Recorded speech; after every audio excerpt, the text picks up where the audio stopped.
10 years ago, a little boy named Satu was playing around the forest and trying to catch a bug with his disgusting hands. Then he was surprised when a girl and an old man appeared out of nowhere in front of him, and when he approached them, the girl asked him his name, and it sounded strange to her. Then she told him that she was called Hemi and asked him not to tell anyone what he saw in exchange for becoming friends, and Satu felt a strong desire to protect her for no reason. After 10 years, Satu got used to living with Hemi, as she lived in the house next to him, and they studied together and ate breakfast together, and he noticed that she had changed a lot from the first time they met, and she told him that it made her stand out among everyone and that she had to become stronger as a princess in her world. After that, they left the house to say goodbye to her grandfather, who was watering the flowers before they left for school. On their way, Hemi's rings around her neck kept piquing his curiosity, and he remembered when she told him when they were young that they were wedding rings and she would give one of them to the person she was going to marry. Hemi interrupted his thoughts when she told him that he couldn't have them because they were too precious to her, meaning the rings of course, and he realized that when she asked him to marry her in the past, it was just a childhood promise. After they got to school and the exam results came out, Hemi kept bragging about her intelligence and high grades, while Satu was sitting with some idiots in the corner of the classroom, and one of them invited him for having her in his life as they would be spending the summer vacation together, but Satu told him that they were just neighbors. His friend told him that he should take a step forward before it's too late if he feels something for her. Then he found that she had sent him a message to meet tomorrow to go to the summer festival together, and he felt ashamed at the thought that she might feel the same way. The next day, they enjoyed their time together at the summer festival. He remembered when they went to the festival together as kids and got lost in the crowds, so he held her hand all day and told her that they would never be separated from each other. They wandered around the place until Satu played a shooting game when he saw Hemi wanting a doll, thinking to himself that all this time he thought that not confessing his love to her was the best choice for their friendship. Satu thought about confessing his feelings to her, but he was interrupted by the sounds of fireworks decorating the sky, and Hemi was happy to see the view together, and when she told him that she wanted to tell him something she had been reluctant to say for a while, he thought she felt the same way, but he was shocked when she told him that she would leave their world tomorrow and felt as if a firework had blown his head off. When they got home, he asked her if there was anything that would make her change her mind about leaving, but she told him before she went into her house that she was happy to make some memories with him that she could take back to her world, and Satu sat up all night thinking about it, especially since she told him that her world was so far away from this one. Then a bright light appeared outside his room and Hemi was ready to leave, but he went towards her as fast as he could and begged her not to go, but she told him that she had to go home as she was getting married as an adult princess, so he kept thinking about why she had moved to this world in the first place and then decided to take the plunge and enter the otherworldly portal with her. He found himself in a place like a church and Hemi was standing with the prince and the priest was blessing their marriage, and they all wondered when they saw him suddenly appear out of nowhere until a huge monster broke into the church, and it turned out to be one of the monsters after Hemi and the reason her grandfather decided to hide her in another world. Then her grandfather asked her to give the ring of light to the prince, while Satu stood frozen with fear in front of the monster hovering over him, and I doubt he had already peed himself. Hemi decided to save him and give him the ring of light, and she rushed towards him and kissed him, and then the two rings shone brightly and they officially became husband and wife. When the prince realized that she had chosen him to become her husband, he gave him his sword and told him to use it against the monster. Although he still didn't understand everything that was happening around him, he decided to finish the monster and managed to crush it with one blow thanks to the power of the ring of light, but soon he suddenly lost consciousness. After a while, Satu regained consciousness and found himself in the royal couple's room with Hemi, who told him that she was supposed to marry the prince even though she didn't know him well and didn't want to marry a stranger and ended up marrying him. Satu was disappointed to find out that she didn't feel the same way and that she only married him because he looked familiar to her and that she had chosen him to be the hero of their world and the Lord of the Rings after he defeated the monster. At that time, everyone was expressing their opinion about Hemi's sudden decision, and the prince told them that she had chosen the Lord of the Rings who could save the world. Then Satu and Hemi went out to the large crowds waiting outside after announcing their marriage, and he was still shocked by what he saw in front of him as he was officially crowned. The grandfather told him that he had become the people's great hope to save the kingdom and the world, and that they had been waiting for this moment for a long time. Satu got excited and shouted that he had become the Lord of the Rings and had come to save their world. I doubt he even knew what the Lord of the Rings meant. After that, he sat there thinking that he may have overreacted a little, as he is just a scumbag and may fail in what the rest of them are looking for. Then Hemi joined him and apologized for involving him in the affairs of their kingdom, but he expressed his happiness about it, especially since she chose him to become her husband and the Lord of the Ring, and told her that he decided to stay with her in this world to protect her from any danger. Hemi remembered when she was bullied as a child in his world, and he defended her in front of everyone, and she realized that he had always been her hero and protected her. Then she told him that he shouldn't take it too seriously, as a royal wedding is usually just a sham marriage, and she chose him on impulse. When she asked him if he loved her, he felt nervous and told her that he loved her as a dear friend. Stop the cap.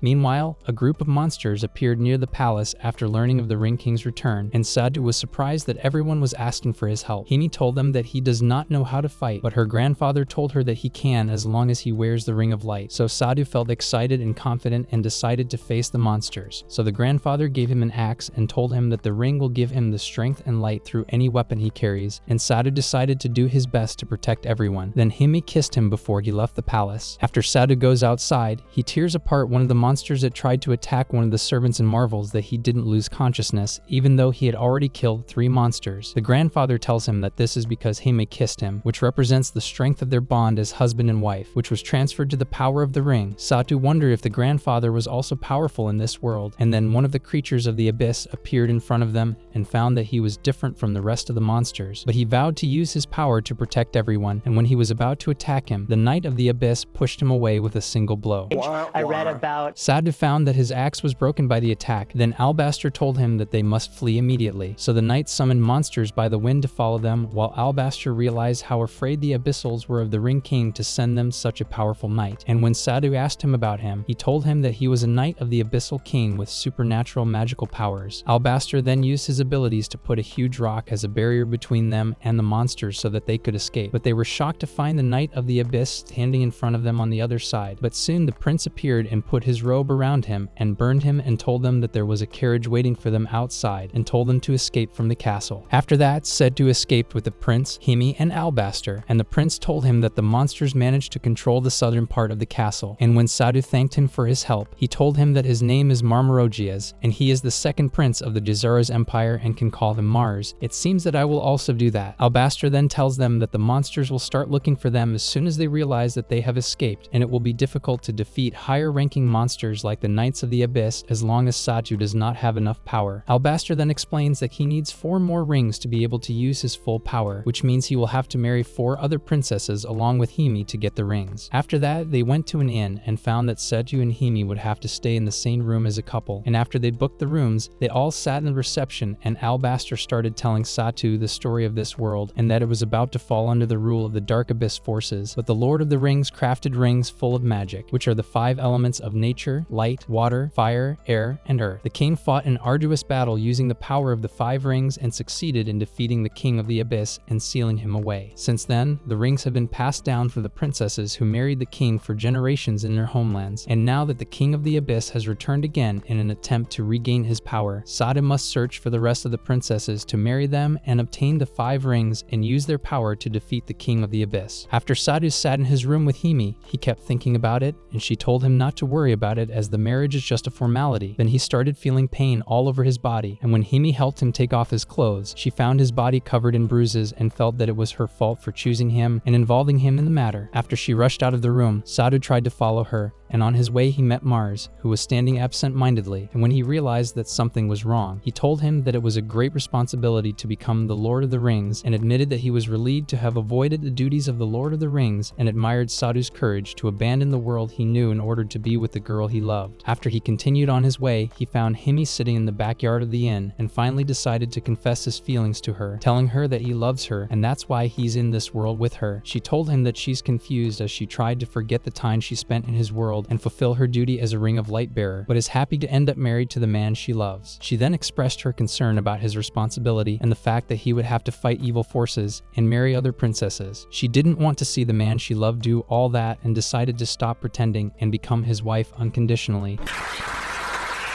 and then proposed again, and each time his answer would be yes. When they returned to their room, they felt that they were in trouble, as they had become a couple without any formalities or conditions, and would have to sleep together in one bed, and their faces almost exploded with embarrassment. And despite Sadu's strong desire to make love to her, Can I put my balls in your jaw? Your jaw. he did not feel satisfied in the current situation, as it should be more exciting. Then he told her that it had developed quickly from being childhood friends to a couple and suggested that they enjoy the things that couples do and take their time to acclimate to the new situation. Have her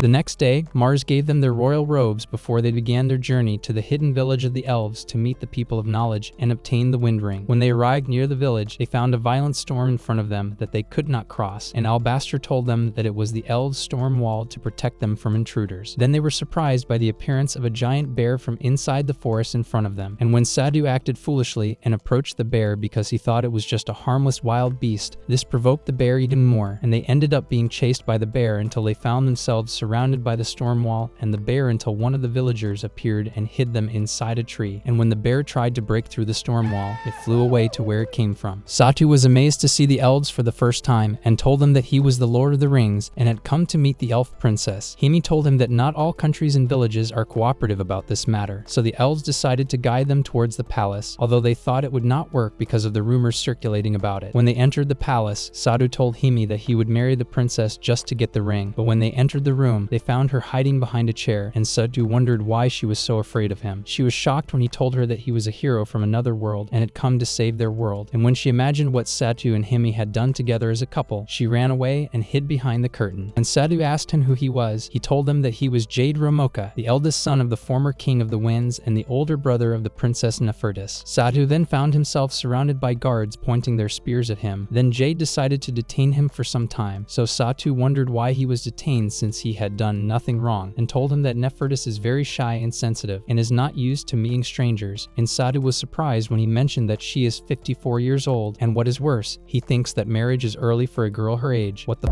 Then he was shocked when Jade told him that he would have to wait 80 years in this dungeon for Nefertis to mature and become of marriageable age. When he left him, his assistant wondered if this was the right decision. He didn't care about the king of the abyss and thought that they would be fine as long as the wall of storms was there, and they should keep the wind ring that gives them that protection no matter what. 3 days later, Sadhu sat there thinking that he could be locked up in this prison forever, when he was surprised by the presence of an elf woman in the cell. She asked him what his goal was in collecting the 5 rings, and he told her that he wanted Himi to be happy and live happily ever after. She admires his point of view, and when she heads towards the wall, Sadhu discovers that there is a secret gate behind the wall and tells him that she is helping him because he is the only one who can face the Abyss King, and that Jade is holding him despite knowing this because he wants to maintain the Wall of Storms. Then he went with her to the Temple of the Winds, where the Ring of the Winds is located, and Sadhu found it on the finger of a statue in the center of the temple. The woman told him that this is the ring that Nefertis is supposed to inherit, then noticed footsteps approaching them, and when they hid, they found Nefertis sneaking into the temple with a cloth over her. She stood in front of the 2 statues of her parents and told them that the Lord of the Rings had come from another world to take her and that she didn't want to go outside the village, and asked her mother to continue to protect them. The elves tell Satu that they are not just statues but the bodies of her parents. Their hearts stopped and their bodies petrified, but they can still use the power of the ring to create the Wall of Storms to protect them. Nefertis notices their presence and is frightened and shocked to find that he is the one hiding behind the rocks, causing her to lose consciousness. Then they heard the guard's voice from outside, so the elves decided to go hide somewhere else. When the guard entered, he didn't find Nefertis inside, so he went to tell Jade what happened, and he rushed to look for his sister everywhere. Meanwhile, Satu was sitting next to Nefertis on the bed after the elf left them somewhere inside the palace and asked him to do his duty and get the ring, but he felt embarrassed and decided to ask her to get the ring and nothing more. When Nefertis regained consciousness and found him in front of her, she trembled in fear, and he told her that he would not hurt her. On the other side, the elder elf went to tell Jade that they had run away together from the village and tried to convince him that Nefertis had run away with the man she loved, which made him collapse from shock and not understand the matter. Then she told him that his sister was destined to inherit their parents' ring and that his actions all this time were not in her favor. He told her that the best option was for the ring to remain in his mother's hands until she protects the village. Then he decided to go to search the elder elf's mansion. On the other side, Sadu sat naked with Nefertis after she threw up on him, and they had to wash their clothes. Then he asked her if he looked that scary to her, and she told him that she grew up inside the palace and never left, so she considers anyone outside the palace scary. So what about a human from another world? He told her that he might not be much different from the people of this world since he was a normal person before he got involved with the Lord of the Rings. She thought to ask him what the world he came from was like, and she imagined it was a scary place with oceans full of goblins and ogres. She approached him enthusiastically and asked him if there were elves in his world, and he was surprised that she was interested in his world being known as a reclusive princess. She told him that it would not change the fact that she she was afraid of everything outside the boundaries of the palace, but she was reading the books brought to her by the great elf about the outside world and felt excited when she imagined things outside. He told her that they seemed to be similar and that he came to this world because he didn't want to be separated from the person he loved, not to get special powers, and she felt confident and took his hand and said she would like to try going to his world someday. Just as she was about to tell him, she heard her brother Jade's voice outside asking her to come out. Sadu told her that he had to collect the 5 rings as king, but he had no intention of forcing any girl to marry him and that she was free to make her own decision. Nefertiti told him that he was not a bad person. He told her that he did not ask for her opinion and that the village would be protected by the power of their parents. She felt she had no choice but to obey her brother's order. When she went to stand by him, he accused Satu of breaking out of prison and kidnapping Nefertiti, but the elder elf joined them and told Jade that she was responsible for what had happened and that his treatment of the Lord of the Rings was unforgivable, then decided to take care of Satu herself. He kept talking to Himi about what had happened to him, and she felt lucky that a beautiful woman like the Grand Elf had saved him, and he had a chance to get close to Nefertiti, and Satu realized that she was jealous. Then their conversation was interrupted by the elder elf, who introduced herself as Bridget and said that she wanted to tell them the story of Ramoka, and said that Nefertiti's mother was not supposed to be the heir to the ring, and in order to protect the village and keep the ring within it for generations, it became customary for elf princesses to marry within the village. But Nefertiti's mother had an older sister who fell in love with a traveling man. The villagers feared that the traveler would get one of the rings and leave the village with it, and thought that he had approached her originally to steal them. As the rumors grew, the older sister became more and more attached to the traveler until he suddenly stopped appearing in front of her, and they thought he had been driven away by those who sought to protect the ring. The elder sister became desperate and angry all the time towards everyone around her, and decided to leave the village after she put a curse on it that the abyss would swallow the village and end the lineage of the maidens of the ring. So all the elves remained trembling in fear that her revenge would get them at any moment. Since then, Nefertiti's parents inherited the ring on her behalf and decided to inherit it. They decided to create the Wall of Storms to protect the village and the elf clan from the forces of evil using the power of the ring, and Nefertiti promised her mother never to go outside the Wall of Storms, and this became the state of the village, and Nefertiti seeks to cherish what her parents sacrificed their lives for. The next day, Alabaster tells Sadu to forget about the Ring of the Winds for fear that the Abyssal army is about to reach them, and tells him that they will delay getting it for a while and start finding the other rings so that he can defeat the Abyssal King if he has to face him. Sadu was worried about Nefertiti and was reluctant to leave the village as she was in a lot of trouble because of him. Jade, on the other hand, was relieved that they were leaving the village and that he had succeeded in keeping the ring inside the village until one of the guards came and was shocked when he told him that the Abyssal monsters had broken through the Wall of Storms by punching a hole in it. Meanwhile, when Sadu and his companions were on their way to leave, they were surprised by the appearance of Abyssal monsters inside the village, breaking through the storm wall, and Sadu found that they were heading towards the palace where Nefertiti is, so they decided to postpone leaving until he protects the village from the monsters, at which time Himi gave him the kiss of power to be able to overcome them. While Bridget wondered if Nefertiti was content to do nothing now that the monsters had broken through their security barrier, she told her that her brother would take care of it and that there was nothing she could do because she had promised her mother not to leave the village. So Bridget suggested that she turn into stone like her parents, because that way she would have no life to live. In the meantime, Jade finds that the Knight of the Abyss is after the rings to remove the wall and allow the monster army to enter, and when he tries to attack, he is surprised at how strong the knight is as he pushes him away in one motion. When Sadu and his companions arrived at the temple and found the knight, Sadu decided to confront him this time, then took out his sword and warned Mars not to recklessly destroy the world, while Jade realized the knight's strength and that they would not be able to defeat him with swords or break his magic. But Himi told him that she trusted Sadu to protect her no matter how strong his opponent was. Jade decides to take on the horseman in turn to protect his sister and his village, and while Sadu struggles against the horseman, Himi thinks that she alone is not enough for him and rushes out of the temple and goes to Nefertiti's room. In the meantime, Alabaster decided to retreat for now, as they had no chance against him, but Sadu refused to allow the horsemen of the abyss to get the wind rings. Bridget joined them and told them that Himi had gone to fetch Nefertiti out of concern for Satu. She then told them that they had to hold out a little longer and used her power against the horsemen, while Himi tried to convince Nefertiti to marry Satu, telling her that her parents had lost their lives protecting her and the rings of light, and that she understood how she felt. Nefertiti told her that she should respect the wishes of her parents who sacrificed their lives to build the Wall of Storms so that she wouldn't have to inherit the rings, but she was surprised to learn that everyone was fighting the horsemen to protect the village, including Satu, and Himi begged her to save him because she alone wasn't enough. Meanwhile, the others were trying to hold out against the horsemen of the abyss as long as they could, until Himi and Nefertiti returned with a huge hammer, where they decided to fight on their side and rushed to the statue amidst everyone's amazement and smashed it, at which time the two wind rings fell and the Wall of Storms storms vanished. Then Nefertiti took the rings and rushed to Sadu, kissed him, and gave him one of them.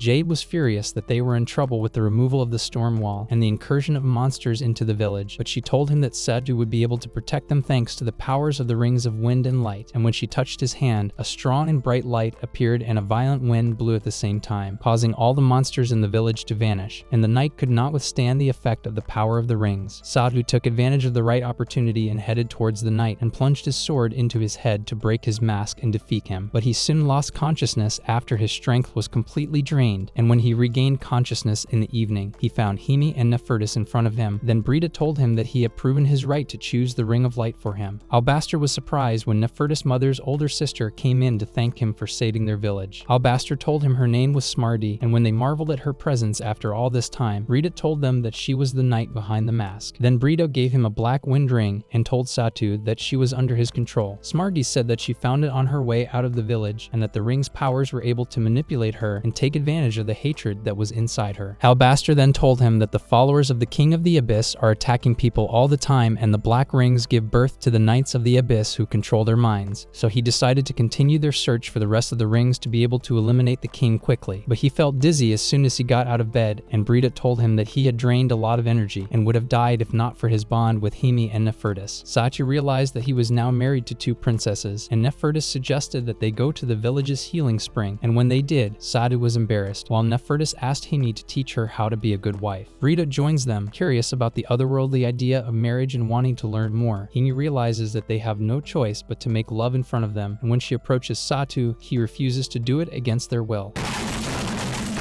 At that time, Smarty was with Albaster and told him what happened 50 years ago that forced her to flee, and she wondered what had happened to him since the last time she met him, and then she was surprised that Albaster had a gift that she had given him in the past, and he told her that he had known her lover for a long time and told him that he could not bear her exile because of him, so he decided to leave to live in a land far from their world. Smarty was relieved to know that he was still alive, and Albaster expressed his happiness that he finally had the chance to tell her and gave her gift. The next day, Nefertiti went to the remains of her parents' statues and told them that she was fine now that she had found what she really wanted to do. Then Jade joined her to say goodbye before she left the elf village. She then turned to Satu and the others and told him that she wanted to see more of the outside world and would like to visit his world someday. Smarty wondered if Nefertiti would find happiness now that she was officially the heir to the Wind Ring. Then Smarty noticed that Jade was talking to one of the guards and telling him that he wanted to talk to Albaster before he left, and when she heard his name, she realized that he was her lover, the traveler with whom she had been in a relationship for 50 years. Hini woke up after having a dream that we all have from time to time and found the rest of us hanging out together and eating food, and Mars wondered about the town they would go to, and Albaster told him that they would go to the land of water in the city of the Sons of Dragons, and Himi remained angry with Sadu's closeness to Nefertiti because of her dream until they were all surprised to see a whole city moving before their eyes, and then Albaster told them it was the land of Fire Didakita, and they decided to go to it. Satu marveled at Albaster's decision to postpone going to Water City in order to go to the Fire Country first. Albaster then asked permission to let them enter the moving city, and one of them threw a ladder to use to climb up, and Satu was surprised that Nefertiti had a phobia of heights. They found that the city was made up of giant tents with many people and shops inside, and Nefertiti found that the city looked just like the book she had been reading in her room. Albaster told her that Nidakita is known as the city of the cat people, and that they built the city in the era of the first Lord of the Rings, and after they built their country on wheels, they traveled the world and sold many military equipment and tools. Then they went inside to look for the Princess of the Ring of Fire, but they were surprised that Himi and Nefertiti disappeared as they entered the markets to see the various types of goods that are sold, and when Nefertiti realized that she and Himi were separated from the rest, she was terrified by the presence of many people she did not know around them. Then they found two cat girls in front of them, and Nefertiti said that according to the books, cat children have the blood of ancient warriors in their veins, which makes them like monsters, and they were surprised when one of them approached them, and Himi told her that they were separated from the rest, and the girl told her that anyone who gets lost in Nidakita should go to the ring, as it is the largest landmark in the city. Meanwhile, Sadu felt like his head was going to explode from the amount of thoughts he had about his wives, so Albaster told him that the city is the safest place and nothing will happen to them, and when they went inside, Sadu felt nervous because everyone was staring at them noticeably, and Mars told him that cat children have the ability to sense a person's strength just by seeing him, so Sadu flattered himself thinking that they admired him because he is the Lord of the Rings, but he was surprised that two girls went towards Mars and that they were staring at him. He told them not to judge people people by appearances and that Sedu is stronger than him, but they did not pay attention to him because he has no muscles in his body, which made him feel very frustrated. And when he asked them where the fire princess was, they realized that they had come to marry her, and then they knew that there were many men who wanted to propose to her. On the other side of the ring, the two lost wives sat down to eat some food, and when Himi wiped the food off Nefertiti's face, she felt grateful and told her that she was just as nice as Satu and that she felt protected by her parents when she was with them. Himi was irritated by her description of Nefertiti being much older than her. Then Nefertiti apologized to her because Satu had been paying attention to her lately and she must have been jealous, and when Himi wouldn't deny it, she told her that jealousy was a sign of her true love for him. Then she wondered if she could fulfill her duty as the wife of the Lord of the Rings while still feeling only admiration for Satu. Then they were surprised to see one of the men being thrown out of the ring, apparently beaten up by someone. They finally find Satu and the others with two cat girls. Himi rushes over to him and tells him about the man they just saw. While he's wondering why, the cat girls tell them to head to the ring, where they will determine who is best suited to be the husband of the fire princess. When they enter, the princess is beating her rival into unconsciousness. Satu realizes he's in trouble because he's going to have to face her to win her. The princess notices they're there and that Sedu is wearing two rings. She realizes he's the current king of rings and tells him he has to be stronger than her if he wants to be her husband. She then attacked him to test his strength, but he didn't have a chance to react as the princess knocked him out with a single blow from the hilt of her sword. While the princess was frustrated that scum like him had been chosen to become Lord of the Rings and told him to come back another day if he wanted another confrontation. When Sedu regained consciousness, he practiced all day with Mars for tomorrow's confrontation. He advised him to always watch his opponent's eyes and not let his weapon distract him, but Satu couldn't touch it and found himself unable to fight at all. After that, they took a break to eat, and when the waiter brought them food, he told them that the princess's husband must be stronger than her. But the trouble is that there is no man in their city who can match her, so the princess decided to test all the suitors from all over the world who want to marry her. Satu wondered if someone like him could ever beat her. Alabaster told him that it would be impossible for him to beat her with his current pathetic skills, but with the rings of light and wind, he might have a chance. Satu felt that it would be unfair to use his magical powers against her, but the bartender told him that it was part of his power and there was no harm in using it if he wanted to, since many magicians come to marry Granart as well. After that, Satu went to the ring to watch Granart's fights against those who seek her, and she defeated them easily as usual, so he went to sit alone for a while. But Himi joined him and asked him to lie down on her legs, then told him that it is okay to be weak and that he will be fine when he learns how to properly harness the power of the rings, and told him that she will do her best to strengthen the bond between them. Then Alabaster interrupted their conversation to tell him that it was time for some magic training. After the training, he felt stupid because he didn't understand anything Alabaster told him. When he went to the bathroom, he was surprised that it was a co-ed bathroom and sat down with Mars, who admired his determination. When Sedu was curious about his avoidance of combat, Alabaster told him that descendants of the Emperor must excel in science and sparing. Satu wondered if Mars would have been able to beat Granart if he had become Lord of the Rings, but he thought he would have been defeated by her like everyone else. Then he was surprised when Granart came to tell him her name and asked him to massage her body, which made his entire body blush. She told him that he could at least do something since he had failed to propose to her today, and Satu, seeing her physique, found that he could not match her. She told him that she felt tired of all the suitors today, as all they were thinking about was personal glory by marrying her, until he appeared before her and she felt it was her duty to serve him as Lord of the Rings, and told him that she wouldn't mind losing to him in his next attempt tomorrow in order to help him, but that they must put on a show worthy of her status in order to save face in front of others. Satu became angry and told her that he didn't need her indulgence and would strive to win, and decided to train harder so that he could defeat her with honor. The next day, Satu woke up and was surprised to find Nefertiti next to him in the same bed. She told him that she had been by his side the whole time to help his body recover from the hard training, and he told her that he didn't think he could beat her no matter how hard he tried. But Nefertiti told him that she was confident that he would win if he succeeded in using the power of the rings, and that no one would question the means he would use to fulfill his duty to obtain the rings, and that the duty of the ring princesses was to support and serve him. Satu felt confident and said he would try harder on his own to win. Satu then went to train with Mars, and when he followed his advice, he was able to beat him and improve his sword fighting skills. But Mars still thought that he had no chance against Granart yet, as she would not rely on a single fighting style and he would have to adapt to her movements in order to defeat her. On the other side, Hini was watching them train when she heard some girls in the neighborhood talking about Granart's admiration for Satu and rushed towards them after one of them said that she had surrendered her body to him. Then she went back to her room, relieved that the girls meant that he was massaging her, and feeling both embarrassed and angry when she imagined herself in Granart's place. After a while, everyone gathered around the ring to watch Satu and Granart's second fight after she defeated an opponent who felt hatred towards Satu because he is called the Lord of the Rings and possesses power from just the rings he wears on his fingers. Then he found in front of him a ring of the rings of darkness, and when he approached it, he heard a voice speaking to him from inside the ring asking him to take it to obtain power, and as soon as he picked it up, he began to transform. Meanwhile, Satu was preparing to start the fight, but they were interrupted by a noise behind him that a duelist wanted to fight another fight, and the duelist rushed towards him and told him that he would not be able to beat him as he did in Rumoka City. Granart confronts him, and when she smashes his helmet, they find that he has become an amateur knight after being taken over by the ring, and the knight summons a group of huge monsters to face them. One of the cat girls took down one of the monsters and told them that the cat clan never stopped training and preparing for the return of the Abyss King, even after his threat had been gone for decades. Granart then ordered her followers to separate the ring from the rest of the city so that the monsters couldn't escape. Granart then decided to face the Knight of the Abyss in a one-on-one duel after seeing that he was the right opponent for her in terms of strength. But when she attacked, she found that her sword blade was melted by the heat of the fire surrounding the knight's body. She thought she had to do something to get rid of the fire, but she was surprised when Seju appeared from behind and tried to surprise the knight, and when he used wind magic to create a stronger effect, he found that his sword was shattered as soon as it touched the knight's head, and then the knight punched him away. Satu was frustrated that he couldn't put out the fire with the wind. Granart told him that she would take care of him on her own because she had no intention of giving up and had to do her duty to fight by his side and keep him safe as the Lord of the Rings. But Satu decided that he would not sit idly by because he could not fight and told her that there was something he could do to defeat the knight, and he would try to lure him and put out his fire. Then he lured the knight to take his rings, and the knight rushed towards him, and when he came close enough, Satu used the power of the rings to distract him, and Granart took advantage of this and struck a powerful blow towards him that made him drop his sword, and then gave Satu the sword to finish him with a fatal blow, and together they succeeded in defeating the Knight of the Abyss. After the ring fell from his hand, the duelist regained consciousness with no memory of what happened. Then Granart told Satu that she was wrong to underestimate him, as he had potential despite his lack of strength, and decided to recognize him as her husband without a fight. Satu refused to accept her concession and vowed to earn her recognition and insisted on challenging her to another fight. She told him that the fight would go on until one of them decided to surrender or lost the ability to fight. Then she attacked him, and he tried to read her movements to be able to block her blow, but he was surprised that she attacked him from the opposite direction, and he was worried about him, and he was acting foolishly, in her opinion, for wanting to fight even though he had been recognized by Granart. Nefertus interrupted her thoughts and told her that Seju is fighting for her. On the other hand, Granart asked him to use the magic of the rings and not to underestimate them, but he refused because he wants to rely on his own strength and does not want to lose miserably and look like a petty man in front of those who love her. But he was surprised by a voice from the rings that spoke to him and told him that he would give him some help by predicting Granart's next attacks so that he could confront her, and said that this power has nothing to do with the princesses, and when she rushed towards him for her next attack, she was surprised that he was able to locate her before she finished him